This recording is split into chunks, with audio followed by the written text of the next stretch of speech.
আমি অনেকদিন বাদে আবার আপনাদের কাছে ফেস টাইম লাইভে আসছি। যেহেতু আমি এখন গদি মিডিয়াকে মিট করি না এবং এটা আমার একটা সিদ্ধান্ত। যতদিন তারা নিরপেক্ষ না হবে, তারা একপক্ষ থাকবেন, ততদিন সরি, আমি তাদের সাথে কোনো কথাবার্তা বলতে চাই না, তারা ভালো থাকুক। আমি আশা করি বাংলার সকলে ভালো আছে। সাধারণ মানুষ, মামাটি মানুষ, আমার তৃণমূল কংগ্রেসের, অরিজিনাল তৃণমূল কংগ্রেসের যারা দলের সাথে আছেন, এখনো বেইমানি করে চলে যাননি বিজেপির আশ্রয়, তাদের সকলকে আমার অনেক সলিডারিটি, আমার অনেক স্যালুট, আমার অনেক অভিনন্দন, আমার অনেক শুভেচ্ছা জানাই।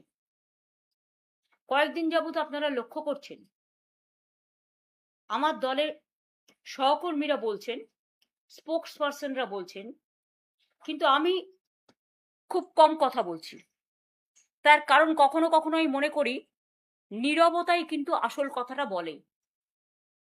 আজকে অনেকদিন বাদে অনেকের অনুরোধে আমি ফেস টাইম লাইভে কয়েকটি ছোট ছোট কথা বলতে এসেছি। যদি আপনারা ধৈর্য ধরে শোনেন, আমি কৃতজ্ঞ থাকব। আমি গতকালও দেখলাম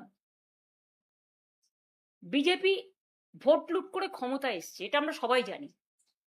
এসআইআর লুট করেছে, ভোট লুট করেছে, কাউন্টিং লুট করেছে, সেন্ট্রাল ফোর্সকে দিয়ে কাউন্টিং সেন্টার দখল করেছে, হাইজ্যাকিং করেছে কাউন্টিং সেন্টার।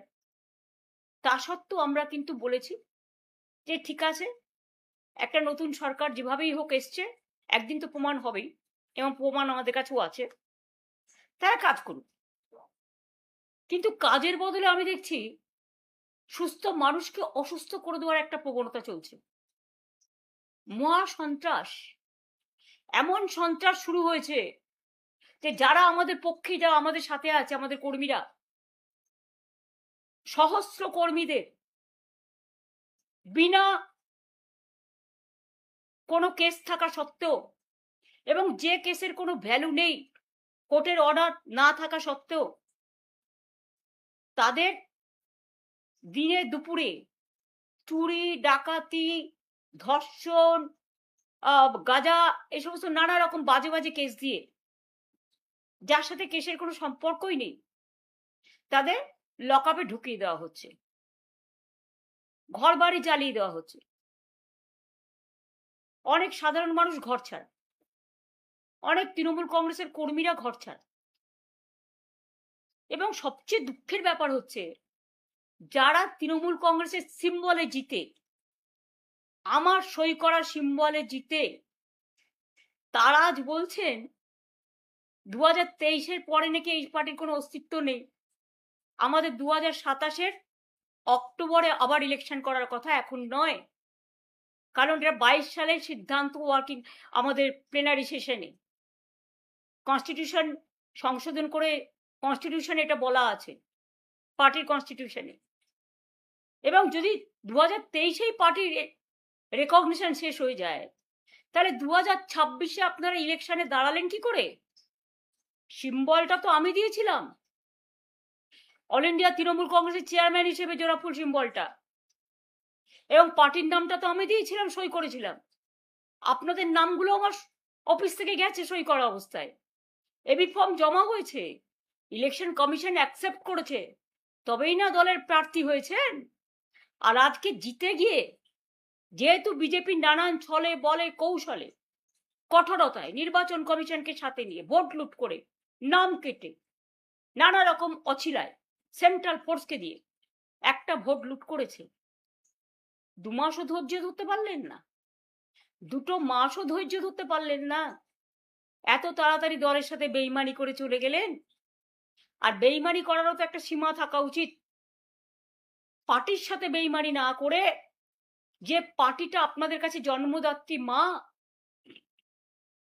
আপনারা তো সরাসরি বিজেপি করছেন। এখন বিজেপি করবেন আর তৃণমূল বলবেন, এটা তো হতে পারে না, কারণ তৃণমূল কংগ্রেসের আদর্শ বিজেপি বিরোধী।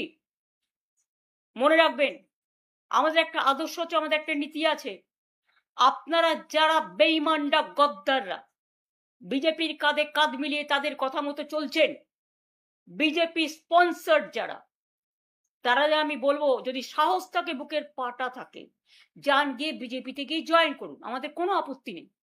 তবুও বুঝবো আপনারা বিজেপিতে চলে গেছেন। বিজেপিতে থেকে দল ভাঙার চক্রান্ত। ভাবেন কি যে আমি মরে গেছি? ভাবেন কি আমাদের কর্মীরা মরে গেছে? ভাবেন কি অল ইন্ডিয়া তৃণমূল কংগ্রেস মরে গেছে? মনে রাখবেন, আপনার পক্ষে আছে বলে সরকার, আপনি তাকে দিয়ে নির্বাচন কমিশনের কাছে কমপ্লেন করিয়ে আপনি সিম্বল কেড়ে নিতে পারেন। যদিও আমরা জানি সিম্বল আপনার পক্ষে যাবে না, কিন্তু ধরে নিলাম যদি ভ্যানিশ কুমার বাবু আমাদের পার্টিকে ফিনিশ করার জন্য ইলেকশনটাও করেছেন, যদি সিম্বল দিয়েও দেয় তাতে কি যায় আসে? সিম্বল সেটাই হয় যেটা সাধারণ মানুষ গ্রহণ করে, তৃণমূল কংগ্রেসরা গ্রহণ করে। আমি এই সিম্বল নিয়ে 1 মাস 22 দিনের মাথায় আমি কিন্তু লড়াইটা করেছিলাম।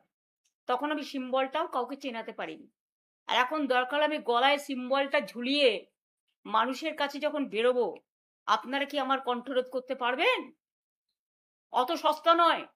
হ্যাঁ, কণ্ঠরোধ করতে গেলে আপনাদের আমাকে প্রাণে মেরে ফেলতে হবে। তার তো চেষ্টা কম করেননি। কাকে মারেননি? মহুয়াকে অ্যাটাক করেছেন, অভিষেককে অ্যাটাক করেছেন, কল্যাণকে অ্যাটাক করেছেন, আমার বাড়িতে হামলা করেছেন। আমাদের অনেকে যারা আমাদের সহকর্মী তারা লক আপে পড়ে আছে, মাটিতে শুয়ে আছে, কাউকে কোমরে দড়ি বেঁধে, কাউকে পায়ে শেকল বেঁধে, কাউকে মাথা নেড়া করে, কারো মাথায় কপিল ঢেলে আমাদের কি বলে সমস্ত নানা রকম কিছু ঢালছেন, গায়ে নানা রকম কিছু ছুটছেন, বলতেও লজ্জা লাগে। বাচ্চারা মিড ডে স্কুলে ডিম পায় না, আর আপনারা হাট্টিমা টিম করে বেড়াচ্ছেন। এটা বাংলার কালচার কোনোদিন ছিল না। আমরাও ক্ষমতায় 15 বছর ছিলাম, আমি কখনো পুলিশকে দিয়ে এই কাজটা করাইনি। বিজেপির নিজস্ব সংগঠন নেই বলে I am sorry to say, এটাই আসল সত্য যেটা আমি জেনেছি।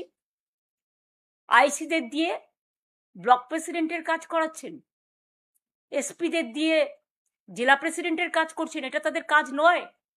আমি মনে করি তাদের কাজ মানুষকে আইন শৃঙ্খলা দেওয়া, রক্ষা করার দায়িত্ব নেওয়া, মানুষকে রক্ষা করা, শান্তি দেয়া, স্বস্তি দেয়া, শক্তি দেয়া, ভরসা দেয়া।